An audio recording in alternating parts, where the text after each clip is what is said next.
Hello hello साथीहरू, मेरो विदेशमा तथा स्वदेशमा रहनुहुने मेरो प्यारो प्यारो दिदीबहिनी दाजुभाइहरू, मेरो प्यारो प्यारो साथीहरू अनि मेरो विशेष गरेर मेरो हुटुटु फ्यामिली लगायत मेरा सम्पूर्ण टिकटक फ्यामिलीहरूलाई मेरो तर्फबाट ह्याप्पी माघे सङ्क्रान्ति भन्न चाहन्छु।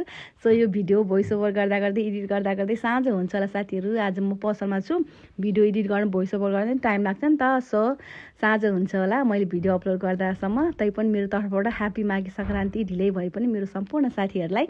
सो आज चाहिँ मैले पसलमै खाना बनाएँ। ऊ चाहिँ मासु आफैले काट्दैछ भनेर सोच्नुपर्छ होला। मैले चाहिँ हजुरहरूलाई मेन्सन गरेको थिएन साथीहरू। हाम्रो चाहिँ सानो फ्रेस हाउस छ, लगभग 1 वर्षभन्दा नि धेरै भयो खोलेको। हाम्रो एउटा छेउमा चाहिँ होटल छ। होटल त्यति ठुलो होइन, क्यान्टिन जस्तो सानोतिनो होटल छ। सो एउटा सटरमा चाहिँ सानो फ्रेस हाउस छ साथीहरू। मम्मी चाहिँ आज आफ्नो दिदी घर जानुभयो। सो त्यही भएर चाहिँ मैले आज देवरलाई मलाई इभानलाई चाहिँ पसलमै खाना बनाएँ साथीहरू। मैले चाहिँ अस्ति एउटा भिडियोमा मेन्सन गरेको थिएँ नि साथीहरू, म चाहिँ वेडनेसडे मम्मी घर जाँदैछु माघे मनाउन। बाबुको पनि छुट्टी धेरै छ, लगभग 3-4 दिन नै छुट्टी छ, 4-5 दिनै। म चाहिँ एकचोटि मम्मी घर जान्छु, 3-4 दिन नै बसेर आउँछु भनेर मैले भनेको थिएँ नि त भिडियोमा, एउटा भिडियोमा। सो जान पाएन साथीहरू, घरको यस्तै प्रब्लमले गर्दा, घरको कामले गर्दा जान पाएन। सो केही छैन, अर्कोचोटि शुक्रबार शनिबार मिलाएर जान्छु। किनभनेपछि त्यति धेरै टाढा पनि छैन नि त, नेपालगञ्जदेखि 1-1.5 घन्टा जति लाग्छ। यो ग्यासको चुलो, ग्यासको आगो पनि मेरो प्लान जस्तै फ्यास फुस्नै छ साथीहरू। अब छोडौँ, मेरो भातको चाहिँ सिटी लागिसक्यो। सो मम्मी चाहिँ आज आफ्नो दिदी घर जानुभएको छ, त्यही भएर हामी 3जनालाई मात्रै खाना हो साथीहरू। पहिलामा कि सानोमा चाहिँ चाडपर्व एकदम रमाइलो हुने क्या। म चाहिँ स्पेसली मम्मी घर हुँदाखेरिको याद हुन्छ क्या बच्चाहरूको। हामी चाहिँ 4 भाइ, भाइ चाहिँ सबभन्दा लास्टको, अनि म चाहिँ सबभन्दा ठुलो, अनि म पछाडि चाहिँ 2टा दिदीहरू बहिनीहरू।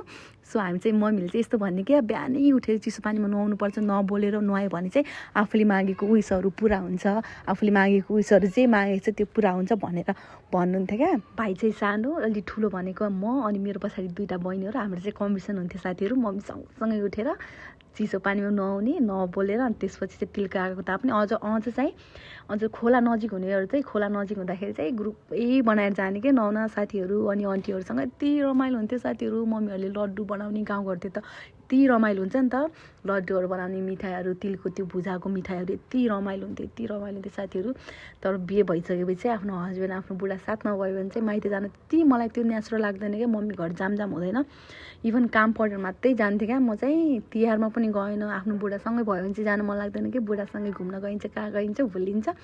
सो मम्मी रोउनु भएन भने चाहिँ मम्मी घर जान मन लाग्छ साथीहरू। अनि मेरो पनि खाना पनि पाक्यो, मेरो छोराले चाहिँ खाना खाँदाखेरि ढोक गरेर खाने सिकाएको छु क्या। अनि त्यही मेरो छोराले चाहिँ मैले जे बनाएँ नि मिठो भनेर खाइदिन्छ साथीहरू। सो त्यसपछि साथीहरू मेरो माइलो देवरले खाना लाग्नु भयो, सँगै खाना मिल्दैन नि त, पसल छ। सो मान्छेहरू आइ